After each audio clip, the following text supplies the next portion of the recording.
बात लगभग 40 साल पहले की है, जब विवाह को दो दिलों का मेल ना समझकर बस एक रस्म की तरह निभाया जाता था। लेकिन जब दो अजनबी अचानक अपनी जिंदगी किसी के साथ बांटने लग जाए, जब किसी के लिए दिल में सम्मान के भाव आने लग जाए, तो प्यार हो ही जाता है। साक्षी घर में सबसे चंचल थी। दिन भर मस्ती करना, घर में धमा चौकड़ी करना और इन सब से मन भर जाए तो मोहल्ले भर की आंटियों चाचियों के घर टटोलाना, बस उसका दिन भर का यही काम था। यूं कहे कि मोहल्ले की जान थी हमारी 14 बरस की साक्षी। पढ़ाई लिखाई से दूर दूर तक कोई नाता न था। हालांकि आज से 40 बरस पहले उस जमाने में लड़कियों की पढ़ाई लिखाई पर ध्यान कौन देता था। वैसे तो साक्षी घर में सबकी लाडली थी, लेकिन अपने दादाजी की वो जान थी। बचपन से अपने दादाजी से ही उसने जिंदगी का पाठ पढ़ा था। अक्सर दादाजी साक्षी को चिढ़ाने के लिए उससे उसकी शादी की बातें करते थे, लेकिन शादी की बात सुनते ही साक्षी ऐसे खींचती मानो आज ही उसकी शादी हो रही हो। एक दिन घर में दादाजी के बचपन के एक बहुत पुराने मित्र दादाजी से मिलने आए।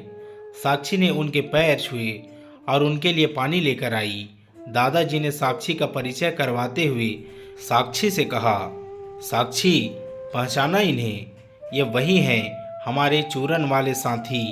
दादाजी की बात सुनकर साक्षी खिलखिला उठी, लेकिन साक्षी की खिलखिलाहट दादाजी के मित्र को इतनी पसंद आई कि उन्होंने साक्षी को अपने घर की बहू बनाने का फैसला कर लिया और वही रिश्ते की बात भी कर ली।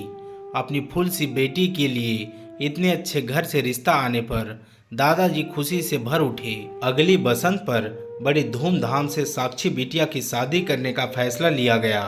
साक्षी को जैसे ही अपनी शादी के बारे में पता चला, वह फूट फूट कर रोने लगी। उसे लगा मानो उसका पूरा घर दादाजी और उसका परिवार पीछे छूटता चला जा रहा हो। खैर, यह तो होना ही था। एक 14 बरस की लड़की को शादी के बारे में सिर्फ इतना ही पता था कि उसे अब अपना घर छोड़कर किसी और के घर में जिंदगी भर रहना है। इसी बीच साक्षी की शादी बड़ी धूमधाम से हुई और साक्षी की मुलाकात पहली बार अपने पति से हुई और अगले ही दिन साक्षी के पापा साक्षी को लेने आ गए। बस फिर साक्षी का आना जाना लगा रहा, कभी पीहर तो कभी ससुराल, लेकिन पति से अभी तक नहीं बन पाई थी। अक्सर ही दोनों बच्चों की तरह झगड़ते रहते। उस दिन भी साक्षी अपने पति से रूठी हुई थी कि साक्षी के पिताजी साक्षी को लेने आ गए।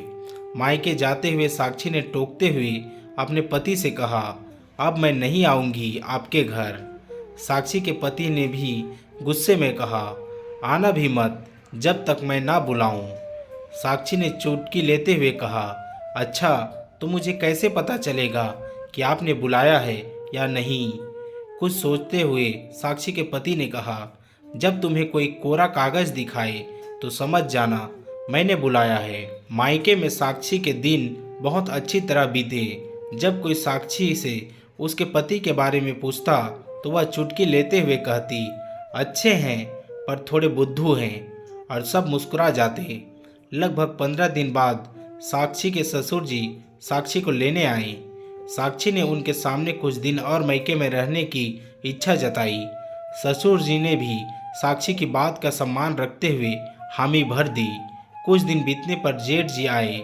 हालांकि तब तक साक्षी को भी ससुराल की याद सताने लगी थी, लेकिन उसे अभी तक कोरे कागज का संदेशा नहीं मिला था। इसलिए साक्षी ने माँ से ससुराल न जाने का बहाना बना दिया। माँ ने साक्षी को बहुत समझाया, लेकिन साक्षी ने किसी की एक ना सुनी। जेठ जी भी चले गए। साक्षी के ससुराल आने पर मना करने पर सब परेशान थे। इधर साक्षी के परिवार वाले भी साक्षी को समझाने में लगे, लेकिन साक्षी किसी की बात मानने को तैयार ना थी। किसी को समझ नहीं आ रहा था कि आखिर माजरा क्या है। ससुराल में यह चर्चा चल ही रही थी कि तभी साक्षी के पति ने कोरे कागज वाली पूरी बात बताई। अगले ही दिन साक्षी के ससुर जी कोरे कागज के साथ साक्षी को लेने आए। साक्षी तो इसी पल के इंतजार में थी। कोरे कागज पर अपने पति का नाम लिख अपना सामान बांधकर साक्षी अगले ही दिन ससुराल पहुंच गई। लेकिन अपने पति के लिए उसके दिल में अब सब कुछ बदल चुका था। साक्षी को अब अपना जीवन साथी मिल चुका था। आज जी भर कर साक्षी ने अपने पति से बातें की, लेकिन कोरे कागज वाली बात को लेकर दोनों सालों तक खिलखिलाते रहे। दोस्तों, कहानी अच्छी लगी हो तो वीडियो को लाइक करके हमारे चैनल को सब्सक्राइब कर लीजिए। धन्यवाद। मिलते हैं और भी ऐसे ही बेहतरीन कहानियों के साथ।